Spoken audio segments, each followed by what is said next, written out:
میں سہوں قربے زندگی کب تک، رہے آخر تیری کمی کب تک۔ اب فقط یاد رہ گئی ہے تیری، اب فقط یاد رہ گئی ہے تیری، اب فقط تیری یاد بھی کب تک۔ میں بھلا اپنے ہوش میں کب تھا، مجھے یہ دنیا پکارتی کب تک۔ اب تو بس آپ سے گلہ ہے یہی، اب تو بس آپ سے گلہ ہے یہی، آپ ہی یاد آئیں گے کب تک۔ مرنے والوں ذرا بتاؤ تو، مرنے والوں ذرا بتاؤ تو، رہے گی یہ چلا چلی کب تک۔ نہیں معلوم میرے آنے پر، نہیں معلوم میرے آنے پر، اس کے کوچے میں لو چلی کب تک۔ تاثیر عشق کی اس محفل میں مزمل ڈوگر اپنے سبھی ناظرین کو اپنا آداب پیش کرتا ہے۔ میں بھی بہت عجیب ہوں، اتنا عجیب ہوں کہ بس خود کو تباہ کر لیا اور ملال بھی نہیں۔ سادہ لیکن تیکھی تراشی اور چمکائی ہوئی زبان میں نہایت گہری اور شور انگیز باتیں کہنے والے شاعر، مفکر، صحافی، دانشور جون ایلیا ایک ایسے اوریجنل شاعر تھے جن کی شاعری نے نہ صرف ان کے زمانے کے ادب نوازوں کے دل جیت لیے، بلکہ جنہوں نے اپنے بعد آنے والے ادیبوں اور شاعروں کے لیے زبان و بیاں کے نئے معیارات متعین کیے۔ جون ایلیا نے اپنی شاعری میں عشق کی نئی جہاد کا سراغ لگایا۔ وہ باغی، انقلابی اور روایت شکن تھے، لیکن ان کی شاعری کا لہجہ اتنا نرم اور مہذب تھا کہ ان کے اشعار سیدھے دل میں اترتے تھے۔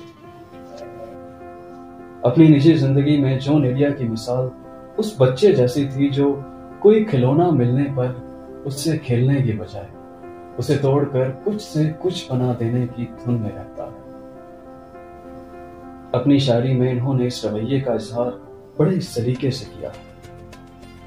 جون ایلیا کمیونسٹ ہونے کے باوجود فن برائے فن کے قائل تھے۔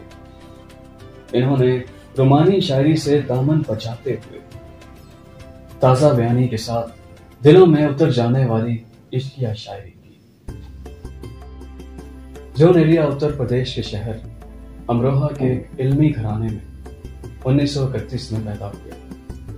ان کے والد سید شفیق حسن ایلیا ایک تنگ دست شاعر اور عالم تھے۔ جون ایلیا کا اصل نام سید حسین جون اصغر تھا۔ پاکستان کے نامور صحافی رئیس امروہی اور مشہور ماہر نفسیات محمد تقی جون ایلیا کے بھائی تھے، جبکہ فلم ساز کمال امروہی ان کے چچا زاد بھائی تھے۔ جون ایلیا کے بچپن اور لڑکپن کے واقعات بازبان جون ایلیا ہیں۔ مثلاً اپنی ولادت کے کچھ دیر بعد میں چھت کو گھورتے ہوئے عجیب طرح سے ہنس پڑا۔ جب میری خالاؤں نے یہ دیکھا تو وہ ڈر کر کمرے سے باہر چلی گئی۔ اس بے محل ہنسی کے بعد میں آج تک کھل کر نہیں ہنس سکا۔ اس کے علاوہ 8 برس کی عمر میں نے پہلا عشق کیا اور پہلا شعر کہا۔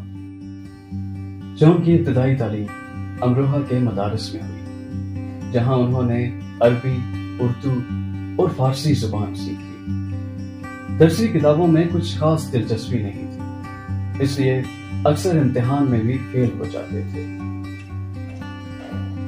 تقسیم کے بعد ان کے بڑے بھائی پاکستان چلے گئے۔ والدہ اور والد کے انتقال کے بعد 1956 میں جون ایلیا بھی پاکستان آ گئے۔ جون کے بڑے بھائی رئیس امروہی نے ایک علمی ادبی رسالہ انشاء جاری کیا، جس میں جون اداریے لکھتے تھے۔ انہوں نے مجموعی طور پر 35 کتابیں مرتب کی۔ جون ایلیا نے پاکستان پہنچتے ہی اپنی شاعری کے جھنڈے گاڑ دیے تھے۔ شاعری کے ساتھ ساتھ ان کے پڑھنے کے ڈرامائی انداز سے بھی سامعین محسوس ہوتے تھے۔ ان کی شرکت مشاعروں کی کامیابی کی ضمانت تھی۔ نامور شاعر ان مشاعروں میں، جن میں جون ایلیا بھی ہوں، شرکت سے گھبراتے تھے۔ جون کو عجوبہ بن کر لوگوں کو اپنی طرف متوجہ کرنے کا شوق تھا۔ اپنے لمبے لمبے بالوں کے ساتھ ایسے کپڑے پہننا جن سے ان کی جنس ہی مشتبہ ہو جائے، گرمیوں میں کمبل اوڑھ کر نکلنا، رات کے وقت دھوپ کا چشمہ لگانا ان کے لیے ایک عام سی بات تھی۔ جس زمانے میں جون انشا میں کام کر رہے تھے، ان کی ملاقات مشہور جرنلسٹ اور افسانہ نگار زاہدہ ہنا سے ہوئی۔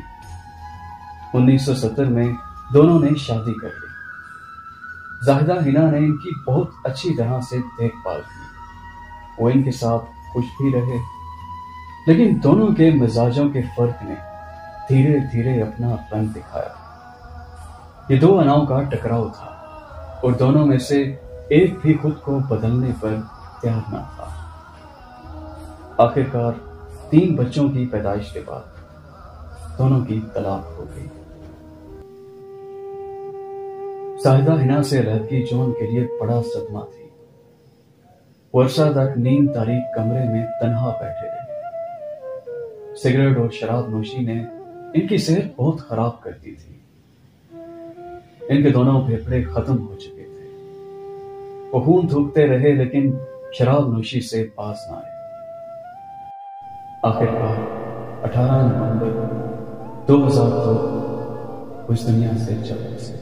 اس کی امید ناز کا ہم سے یہ مان تھا کہ آپ عمر گزار دیجئے، عمر گزار دیجئے۔ جون بڑے شاعر ہیں تو اس لیے نہیں کہ ان کی شاعری ان تمام کسوٹیوں پر کھری اترتی ہے جو صدیوں پرانی شاعری روایات کے تحت قائم ہے۔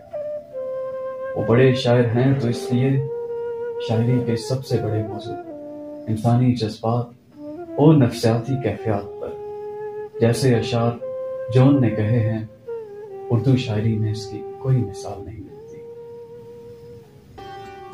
اور آخر میں ایک شخص نے کیا خوب لکھا ہے، جب تمہیں احمد فراز کی شاعری وسیع شاہ سے اچھی لگنے لگے تو سمجھ جاؤ تم عشق میں ذرا سنجیدہ، اور اگر تمہیں ہر شاعری سے اچھی جون ایلیا کی لگنے لگے پھر سمجھ جاؤ تمہارا علاج ناممکن۔